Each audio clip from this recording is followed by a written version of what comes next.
माननीय सांसद असाउद्दीन अंसारी जी, ओवैसी जी। Madam chairman, आपका बहुत बहुत शुक्रिया।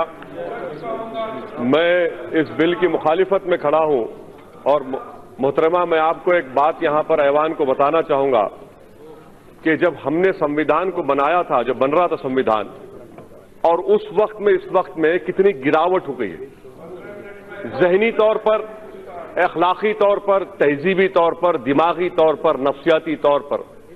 जब संविधान का प्रियम्बल बन रहा था अक्टूबर 17, 1949 को मैडम, तो उस वक्त के.एम. पाठक रुकन थे कॉन्स्टिट्यूंट असेंबली के। उन्होंने कहा था कि प्रियम्बल की शुरुआत भगवान के नाम से होगी या खुदा के नाम से होगी। आपको जानकर हैरत होगी कि राजेंद्र प्रसाद साहब ने जाकर कहा कि नहीं, संविधान की शुरुआत भगवान या खुदा के नाम से नहीं हो सकती। वोटिंग हुई, वोटिंग में के.एम. कामत साहब हार गए। जब संविधान का प्रियम्बल लिखा जा रहा था तो उसको भगवान खुदा के नाम से ही लिखा गया। अब वो ऊंचाई और ये पस्ती देखिए आप कि एक कानून ऐसा बनाया जा रहा है जो मजहब की बुनियाद पर बनाया जा रहा है। मुझे शिकवा इस बात का नहीं है, गम इस बात का नहीं है कि आपने मुसलमान को नहीं रखा। मुझे गम इस बात का है, आप मत लीजिए किसी पाकिस्तान से मुसलमान को, अफगानिस्तान से, मुझे उससे कोई मतलब ही नहीं है। मेरे बुजुर्गों ने जिना के पैगाम को ठुकराया। हमने मौलाना अबुल कलाम आजाद के उस जुमले को यकीन किया कि इस्लाम का इस मुल्क से 1000 साल का ताल्लुक और हिंदुइज्म का 4000 साल का ताल्लुक है। मुझे गम इस बात का है कि इस हुकूमत को, जिसने संविधान पर ओथ लिया, आज इस्लाम से, मुसलमानों से इतनी नफरत क्यों? आखिर क्या है? हम इंसान हैं, इस मुल्क के बाइज्जत शहरी हैं। आखिर इस नफरत का, इस डिस्क्रिमिनेशन की वजह क्या है आप में? आप मत लीजिए किसी को। मैडम, मैं ये क्यों कह रहा हूं, बता रहा हूं। आप, मैं जानना चाहूंगा होम मिनिस्टर साहब से कि इस बिल को एनआरसी के नजर से देखने की जरूरत है। जो आसाम में एनआरसी हुआ मैडम, वहां पर 19 लाख लोगों के नाम नहीं आए, जिसमें से खुद वहां के मंत्री कहते हैं कि 5,40,000 बंगाली हिंदू है। मैं होम मिनिस्टर जानना चाह रहा हूं कि सेक्शन 5 के तहत, ये जो सेक्शन है ना मैडम, सेक्शन 6A के तहत जितने बंगाली हिंदू हैं उन पर जो मुकदमा चलेगा वो अबेट हो जाएगा। और किस पर मुकदमा चलेगा? फॉरेन सिविलियन से, मुसलमानों पर। बताइए होम मिनिस्टर साहब, ये डिस्क्रिमिनेशन नहीं है? आर्टिकल 14 फेल का होता है, जहां पर मजहब आ जाता है, रीजनेबल क्लास वहां पर फेल हो जाता है। आप एनआरसी आसाम के 5,40,000 बंगाली हिंदुओं के लिए आप यह कानून बना रहे हैं। और जब एनआरसी हो जाएगा, अगर अमित शाह साहब का नाम नहीं आएगा और उन्हीं के पार्टी के किसी एक मुसलमान का नाम नहीं आएगा, तो सीएबी के जरिए अमित शाह का नाम आ जाएगा, मुसलमान का नाम नहीं आएगा। यह इनकी साजिश है कि स्टेटलेस बनाना मुसलमानों को। और मैडम, मैं इसकी मजम्मत करता हूं। हमारा हाल आप यह करके रख दी है कि तूफान में, किश्ती में, तासुबियत की, फिरका परस्ती के एक तूफान में, बगैर मल्लाह के हमको किश्ती में डालकर छोड़कर साहिल पर बैठकर सब तमाशा देख रहे हैं। मगर याद रखो, ये तमाशा देखने वालों, ये कश्ती साहिल को पहुंचेगी और इंशाअल्लाह ताला हम कश्ती जलाकर जमहूरी अंदाज में अपने हक को हासिल करेंगे।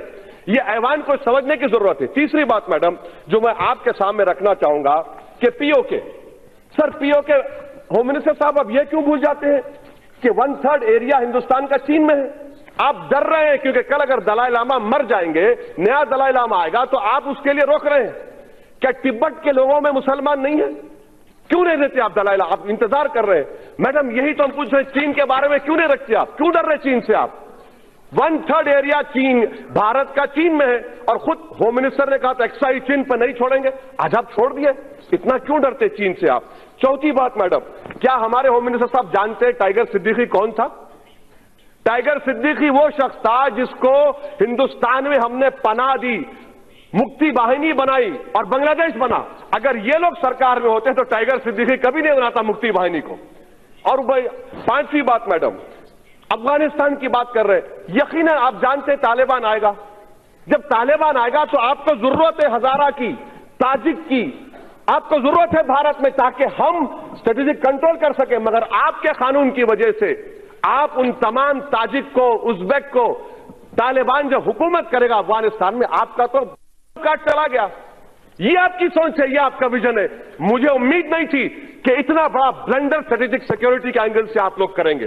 अफगानिस्तान में सिख है, मैं जानता हूं। तालिबान के जमाने में होम मिनिस्टर साहब जानते हैं कि करेंसी का पूरा मामला सिखों के पास था, आज भी उन्हीं के पास है। और क्या गारंटी ले रहे होम मिनिस्टर साहब कि पाकिस्तान को ना हिंदुस्तान के हिंदुओं से मतलब है ना पाकिस्तान से मतलब है, वो घुसाएगा यहां पर, आप कैसे रोकेंगे? और क्या आप बताएंगे मैडम कि कितने लोग हैं जिनको आप सिटीजनशिप देने जा रहे हैं? नंबर बताइए, स्टेट वाइज बताइए, कहो कह रहे हैं मैडम। और एक बात, ये कानून जो बनाया जा रहा है इसलिए बनाया जा रहा है कि दोबारा पार्टीशन हो। ये कानून तो हिटलर के उस कानून से ही बदतर है, उस कानून से ही बदतर है। कहां लाकर छोड़ दिए भारत को आप? अगर आपने संविधान पर रोक किया था, हम मुसलमानों का गुनाह क्या है कि मुसलमान है? मुझे पाकिस्तान से मत लीजिए, अफगानिस्तान से मत लीजिए, मगर इस्लाम के ताल्लुक से, मुसलमानों के ताल्लुक से इस ऐवान को सोचना पड़ेगा। आप जो मैसेज दे रहे हैं, आपकी वजह से पॉलिटिकल मार्जिनाइजेशन हो गया मुसलमानों का। आप तो उनको दबा रहे हैं, उनके सीने पर पैर रखकर आप कह रहे हैं कि अब तो इस मुल्क का बाइज़्ज़त शहरी नहीं बल्कि तो स्टेटलेस बनाया जाएगा। इसीलिए मैं कह रहा हूं मैडम कि ये एक पार्टीशन होने जा रहा है। मैडम, मैं आपको कहना चाह रहा हूं, अंग्रेजी में कहावत है कि those who do not learn from history are condemned to be repeated. Sri Lanka के 10 लाख तमिलियंस मद्रास में, तमिलनाडु में हिंदू नहीं है क्या? खत्म करो। नेपाल में मधेसी नहीं, हिंदू नहीं है, बताइए। अच्छा मैडम, ये होम मिनिस्टर साहब बता दीजिए कि म्यांमार में काचिन, अरहकान, अरे चंद साल तक ऑल इंडिया रेडियो पर काचिन का रेडियो सर्विस चलता था। ये चिन लोग क्रिश्चियन है म्यांमार के, आप इंतजार कर रहे हैं, क्या इंतजार कर रहे हैं? कौन सा स्ट्रेटेजी आपकी? हर एतबार से फेलियर साबित होगा मैडम। इसीलिए मैं इस बिल की मुखालिफत करता हूं। ये हिंदुस्तान के संविधान के खिलाफ है और ये उन लोगों की तौहीन है जिन्होंने इस मुल्क को आजाद करवाया था। सन 57 की जंग आजादी हो या 1910 में। महात्मा गांधी कैसे महात्मा बने मालूम मैडम?